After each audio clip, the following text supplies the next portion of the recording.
Morning all of you. हम अपने chapter number 25 निबंध लेखन करेंगे। तो इसमें हम ये वाला निबंध अनुशासन का महत्व करेंगे, क्योंकि आप लोग अभी विद्यार्थी जीवन में हैं, तो आपको ये पता होना चाहिए कि अनुशासन का महत्व क्या है। तो चलो शुरू करते हैं। जहाँ हम रहते हैं या काम करते हैं वहाँ के कुछ नियम होते हैं। तो अगर आप जहाँ रहते हो, जैसे घर में भी रहते हो, तो कुछ नियम है कि आपको पढ़ना ही है दिन में 2 घंटे, या फिर ये नियम है कि आपको इस टाइम खाना खाना है, इस टाइम ब्रेकफास्ट करना है, इस टाइम आपका डिनर होगा। तो ये सब कुछ तय होता है। आपको नहाने के बाद ही खाना खाना है या नाश्ता मिलेगा। तो ये क्या है? कुछ नियम। तो आप जहाँ भी काम करते हैं, जहाँ रहते हैं, उनके कुछ ना कुछ नियम होते हैं। उन नियमों का स्वेच्छा से पालन करना अनुशासन कहलाता है।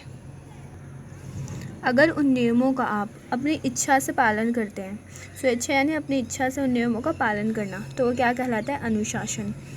विद्यार्थी के द्वारा अपने शिक्षकों की आज्ञा का पालन करना और विद्यालय के नियमों का पालन करना ही अनुशासन है। जो विद्यार्थी हैं उनके लिए अनुशासन का मतलब क्या है? शिक्षकों की आज्ञा मानना, जो उनके टीचर्स हैं उनकी बात मानना, जो भी वो कहें, और विद्यालय के जो नियम हैं, जो स्कूल के नियम हैं, उसको मानना, उसका पालन करना, ये क्या कहलाता है विद्यार्थियों के लिए? अनुशासन। हर ओर परंपराएं होती हैं। हर ओर क्या होती है? परंपराएं होती हैं। यहाँ पे और नहीं आएगा, और आएगा, ये एक ओ की मात्रा हटेगी। तो हर ओर परंपराएं होती हैं। जो विद्यार्थी विद्यालय के नियमों का पालन करता है उसे अनुशासित विद्यार्थी कहा जाता है। जो विद्यार्थी क्या करता है? विद्यालय के नियमों का पालन करता है, तो उसे क्या बोला जाता है? अनुशासित विद्यार्थी बोला जाता है, कहा जाता है। अनुशासन की आवश्यकता केवल छात्र छात्राओं को ही नहीं होती, वरन हम सबके जीवन में अनुशासन का उतना ही महत्व है। जो अनुशासन है वो सिर्फ छात्र छात्राओं के लिए नहीं होता कि जो स्टूडेंट्स हैं सिर्फ उन्हें ये सब कुछ फॉलो करना होता है, नहीं। इसका महत्व हमारे जीवन में भी है।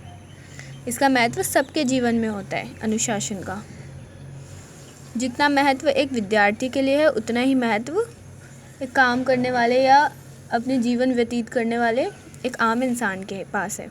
अनुशासन का महत्व। अनुशासनहीन व्यक्ति समाज और देश कभी उन्नति नहीं कर सकता। जिस अनुशासनहीन है यानी जो अनुशासित है, जो नियमों का पालन नहीं करता है, वैसा व्यक्ति समाज और देश की कभी उन्नति नहीं कर सकता, और ना ही अपनी खुद की। यदि हम अपने जीवन में सफलता पाना चाहते हैं तो हमें अपने जीवन को अनुशासन के सांचे में ढालना होगा। अगर आप चाहते हैं कि आपको जीवन में सफलता मिले, तो इसके लिए आपको क्या करना होगा?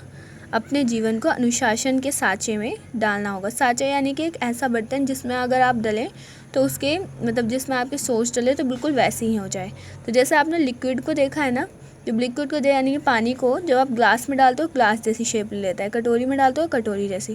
तो जो आपका मन है वो भी बिल्कुल ऐसा ही है। वैसे तो अनुशासन की शिक्षा घर से ही प्रारंभ होती है, लेकिन विद्यालय अनुशासन सिखाने का सबसे अच्छा स्थान है। वैसे माना जाता है कि घर से ही शुरू होती है अनुशासन की शिक्षा, पर जो विद्यालय है, स्कूल है, वहाँ पे अनुशासन सिखाने का अच्छा स्थान है। जो विद्यालय है वहाँ पे अनुशासन बच्चे अच्छे से सीख सकते हैं। विद्यालय में बच्चा अपने आप दूसरों बच्चों को देखकर अनुशासन में रहना सीख जाता है। विद्यालय में क्या होता है? जो बच्चे होते हैं वो आपस में एक दूसरे को देखकर क्या करना सीख जाते हैं? अनुशासन में रहना सीख जाते हैं। जो बालक विद्यालय में अनुशासन का पालन करना सीख जाता है वह कभी असफल नहीं होता। जो बालक क्या करता है? विद्यालय में अनुशासन में रहना सीख जाता है, अनुशासन का पालन करना सीख जाता है, वह कभी भी असफल नहीं हो सकता। ठीक है, तो अभी हम इतना ही करेंगे, आगे नेक्स्ट क्लास में करेंगे। Thank you for listening me.